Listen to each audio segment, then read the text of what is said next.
Panasnya. Assalamualaikum dan salam sejahtera. Ini adalah siri vlog daripada saya, Azril Nazli alias.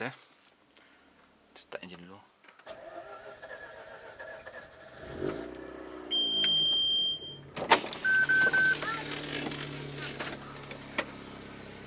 Buat jalan-jalan kita ni.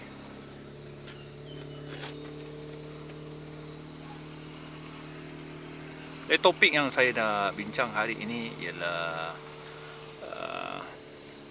kenapa saya suggest berlumba Mazda MX-5 di iRacing. Jadi pertama, sebelum saya bergerak ni Mazda MX-5 dengan RS8 sama je lebih kurang, sebab dia daripada Mazda daripada pengeluaran yang sama, shifter lebih kurang, handbrake kat sini. Jadi saya ni daripada 2014 sampai dah 2020 ni berlumba, memang paling suka berlumba Mazda MX-5. Dan sampaikan saya ada bina satu simulator khas untuk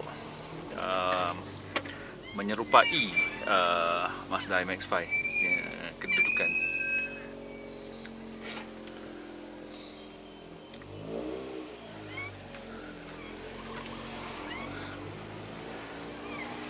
Jadi saya samakan kedudukan memandu, steering dekat dalam simulator saya sampai sini. Dekat dalam kereta sampai paras ni lebih kurang lah kan. Shifter dekat sebelah kiri. Cuma yang tak sama ialah kedudukan memandu, sebab seat dalam RS8 ni tinggi sikit. Jadi dalam simulator saya rendah sikit. Tapi konsepnya samalah, ada tiga pedal untuk clutch, brake dan throttle. Jadi apa yang saya pandu ni dalam dunia betul saya simulate dekat dalam simulation, dan saya pilih iRacing lah. iRacing tu adalah satu software simulation, simulasi untuk ni gemuknya. Nampak tak? Siapa tu?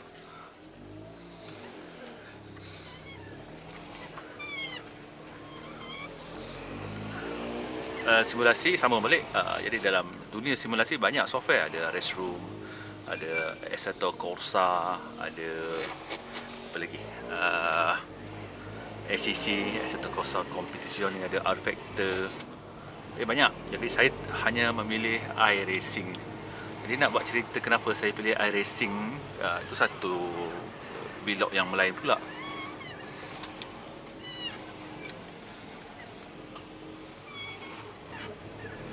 Okey, kembali kenapa MX-5. Jadi kalau anda bermula iRacing, anda akan terpaksa kan race dalam rookie series ni, dinamakan iRacing Global Series. Sekarang dah ada penaja Fanatec Global Series lah, tapi menggunakan jentera Mazda MX-5. Dan race itu diterhadkan kepada 12 pelumba sahaja dalam satu session. Dan kereta tidak boleh diubah langsung, suspension ataupun angin tayar dan sebagainya lah. Selepas itu ada pula series yang menggunakan Mazda MX-5 seperti SimLab Production Cup, iaitu satu series di mana 30 biji kereta berlumba serentak dalam satu perlumbaan selama setengah jam selalunya, ataupun 45 minit. Gabungan Mazda MX-5, Pontiac Solstice,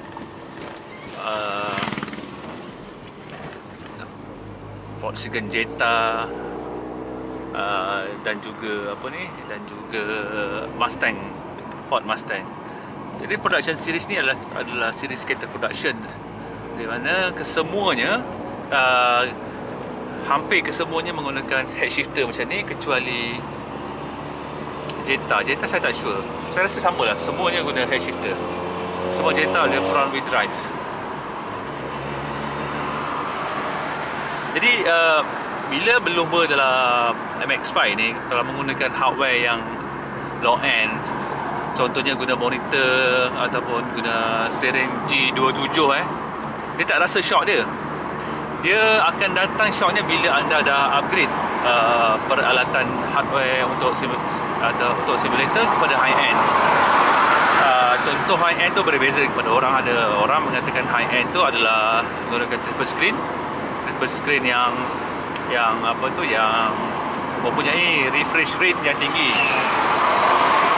Macam saya start enjoy betul-betul Liga Mazda ni bila saya menggunakan virtual reality dan sistem steering direct drive, dan dilengkapkan sekali dengan sistem pedal daripada load cell lah. Tapi sebenarnya paparan yang nombor satu yang menyebabkan saya boleh enjoy perlombaan Mazda MX-5 ni. Dan bukan saya sahaja yang betul-betul gian ataupun hanya berlumba MX-5 je. Jadi rakan saya seperti pitstop.tv, iaitu Parker Syed Hassan, CEO TKKR, Abang Bobby, Rashid Ramlan, mereka ni memang lama betul race dekat dalam MX-5.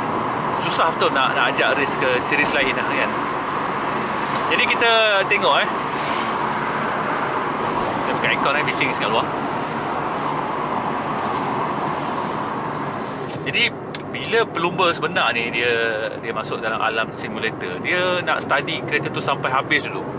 Dia takkan suka hati je hari ni MX-5, next week GT3, lusa F1. Fikiran mereka tak macam tu. Jadi orang cakap apa benda lah race kita slow MX-5, padahal ada pilihan kita lain ada laju kan. So pernah saya tanya kenapa tak move on lah.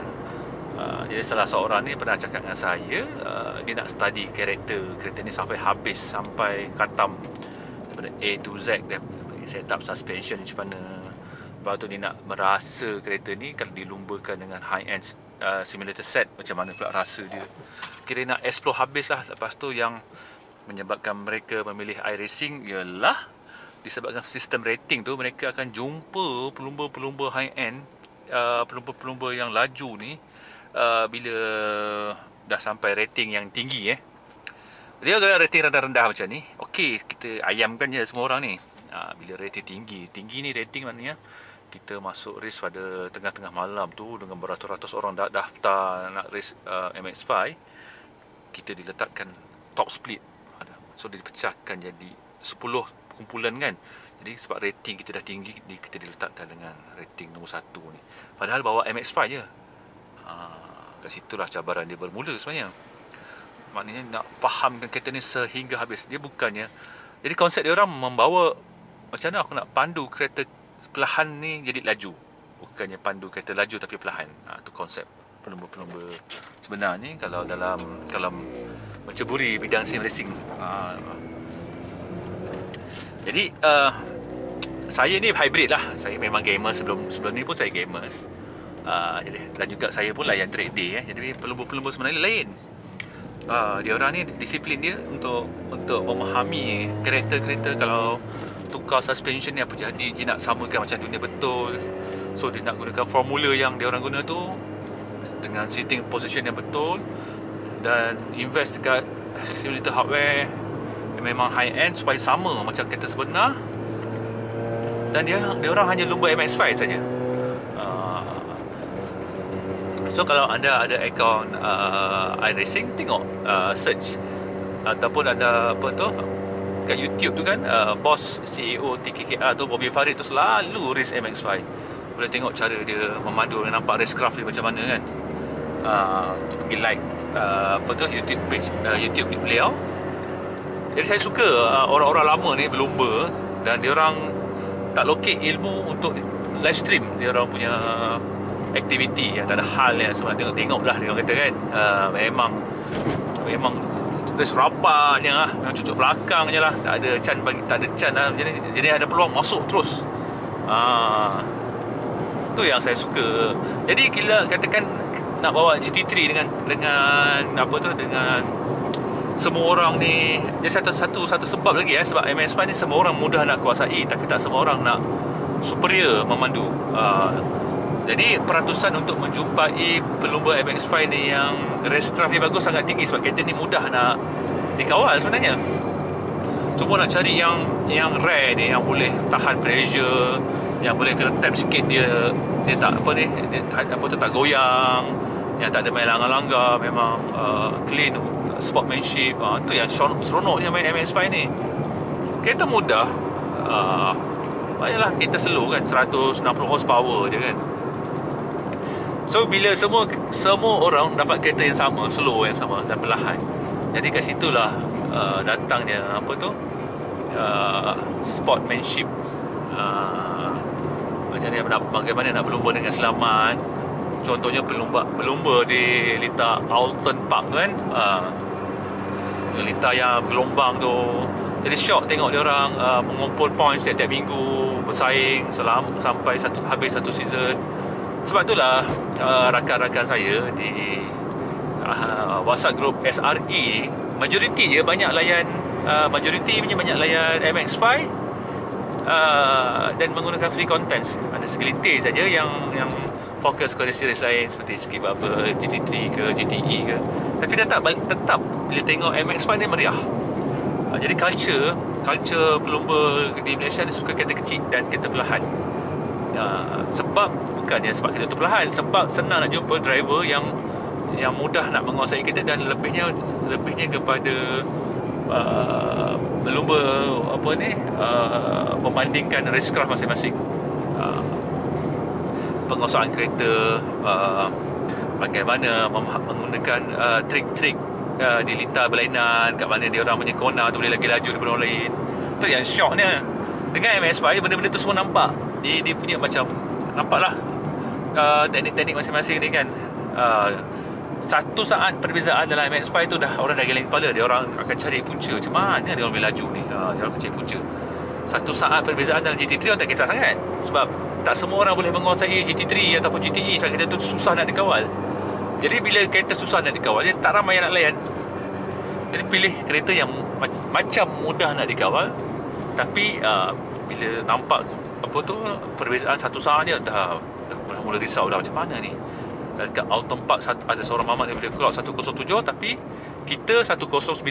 2 saat beza. Macam mana nak cari 2 saat tu kan. Sebab kita rasa kita dah habis expert dah memandu MX-5, tapi ada juga alien lagi laju daripada kita. Tu yang seronok tu. Orang tak kisah alien kita lain ke F1 ke, dia orang tak berapa kisah. Kalau MX-5 dia orang kisah. Jadi bina bukannya sebabkan berlumba kereta perlahan kita nak pakai simulator cak ayam. Maknanya kita pun kena ada progression. Kalau ada kemampuan upgrade brake, pakai load cell. Kalau ada kemampuan upgrade sistem steering, pakai direct drive. Dan kalau ada kemampuan, pakailah head shifter. Sebenarnya guna head shifter ni perlahan dekat dalam iRacing, tapi nak cabaran berlumba secara realism, jadi gunalah head shifter kan. Biasanya kalau beli G29 datang sekali dengan head shifter tu, guna je lah kan. Dalam iRacing, timing clutch untuk MX-5 dia lambat. Dia ada timing dia tak boleh tukar terus masuk, tak ada. Dia ada timing tu. Itu pun satu seni yang perlu dikuasai. Bila lah timing dia apa tu, clutch nak bite dalam iRacing. Satu lagi je latency lah. Kalau pakai VR kan, dia punya latency dahsyat. Walaupun saya 200 millisecond, tapi selamatnya berlumba dengan mamat-mamat ni secara online kan. Apa tu, duduk belakang bumper dia orang tak sampai setengah meter. Selamat gila lah. Rasa confident. Masing-masing jaga race line. Lepas tu kita orang ni berlumba, ada yang pakai Discord, macam-macam lah. Apa tu, dia punya meriahnya dalam Discord tu kan, kalau berlumba MX-5 ni. Dia tak semestinya kalau kita layan simulator ni kita nak target F1, tak ada. Macam saya dah hampir 6 tahun di iRacing dan hanya berlumba MX-5 saja. Sanggup tu tiap-tiap bulan bayar dah ni RM200 setahun. Tapi majoriti saya hanya lumba Mazda MX-5. kadang-kadang saya layan lah, kita layan lah kan, skip barber ke, TCR ke, GT3 ke. Saya tak macam tu. Saya suka MX-5 dan alhamdulillah ada empat apa ni, liga yang menggunakan Mazda MX-5. Dan saya ulang balik, iaitu apa ni, Global, Mazda Global, Fanatec Global Mazda, Production Cup, Advanced Mazda Cup dan juga BLN. Jadi ada kereta yang sama dia boleh masuk 4 liga. Jadi skill kita tu tak terhad pada satu je. Maknanya kalau katakan saya fokus kepada 3 series dalam satu season, seminggu at least 3 kali kena list, kena race.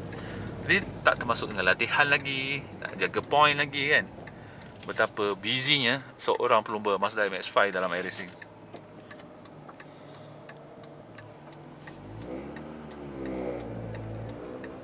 Apa dia slow kat sini, lalu dalam ni.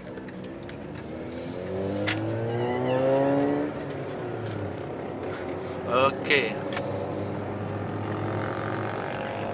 Jadi itulah celoteh saya tentang Mazda. Kenapa otai-otai dalam SRE ni hanya lumba MX-5?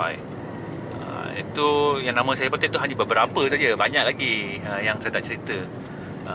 Dan dia orang tetap tak nak move out. Seperti Syawal, dia nak race juga MX-5. Ipin dia versatile, dia boleh race semua kereta. Dia yang nampak tegak tak nak berubah dengan MX-5 ni, contohnya saya, Paduka, Syawal, Rashid Ramlan, Bobby. Sekarang paling ketara minggu lepas ni Bobby lah, satu hari 6-7 race MX-5 saja. Sampai dah tak terkata lah kemenangan dia tu. Padahal nak menang dalam race ni bukan mudah tau.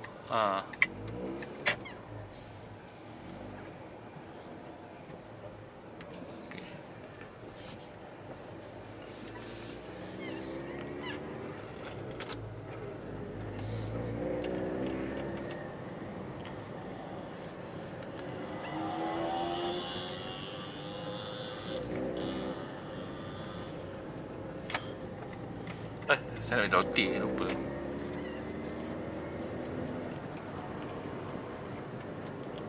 Okey, sampai di sini saja celoteh saya. Jadi orang yang tak faham kenapa otak-otaknya race MX-5, cuba dulu. Maksudnya cuba dulu tu dengan hardware anda yang ada depan mata ni, cuba dulu langgan RM27 Steam, try race MX-5 Global dan juga Production Cup. Lepas tu mungkin anda tahu kenapa lah kita orang tak nak move on daripada MX-5 ni. Jadi sampai di sini sahaja celoteh saya. Assalamualaikum dan salam sejahtera.